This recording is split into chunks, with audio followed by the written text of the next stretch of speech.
Hi everyone, welcome back to another video from Tech for Gamers. Today in this video, I'm going to show you how to switch personal status in Identity 5.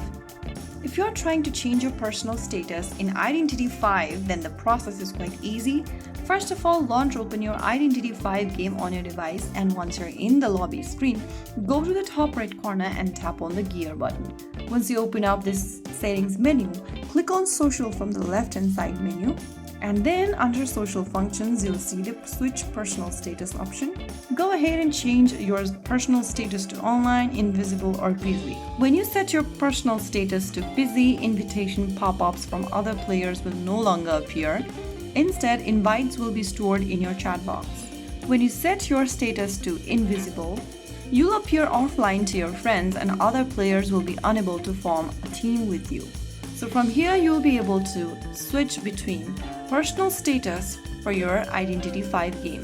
If you found the video helpful, don't forget to like, share and subscribe to our channel.